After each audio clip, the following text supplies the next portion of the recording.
kita dalam menjalankan surga Allah Subhanahu wa taala dan hukum Rasulullah sallallahu alaihi wasallam. Pengampunan atas segala dosa yang telah kita perbuat dan surga yang telah dijadikan oleh Allah Subhanahu wa taala. Jadi dengan ucapan wal faizin ini, mari kita berdoa semoga kita semua setelah menunaikan ibadah puasa di bulan Ramadan menjadi semakin taat dalam beribadah dan mendapat ampunan dari Allah Subhanahu wa taala sehingga di antara kelak kita mendapatkan surga Allah Subhanahu wa taala. Jadi orang-orang yang beruntung itu adalah orang-orang atau mereka yang di waktu bulan Ramadan menemukan kembali kesadaran dirinya, yaitu fitrah.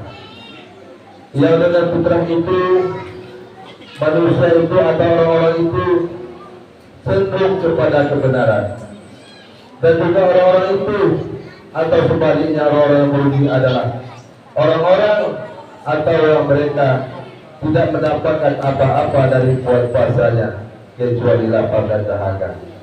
Sebab orang-orang ini masih tetap berada jauh dari kesadaran dirinya, yaitu jauh dari Allah Subhanahu wa taala, jauh dari agamanya, dan tetap jauh dari jalan kebenaran dari Allah Subhanahu wa taala.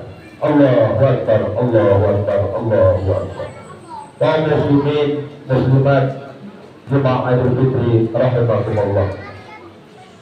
Manusia mempunyai dua jenis kesadaran fitrinya, yaitu yang pertama kesadaran ilahiyah dan juga yang kedua kesadaran insaniyah.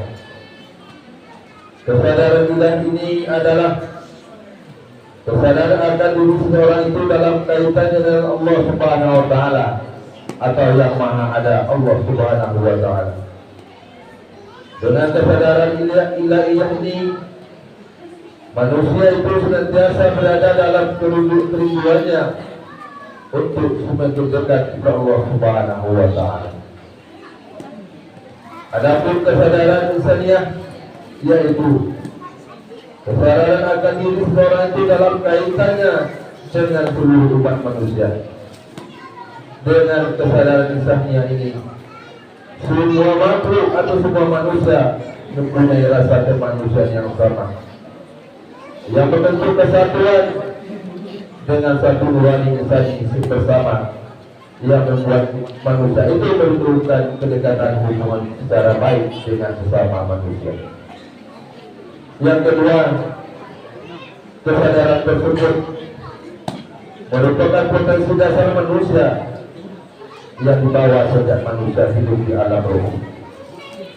Jadi manusia itu bukan dilahirkan terlebih dahulu kemudian kesadarannya datang menyusul pada tahap selanjutnya.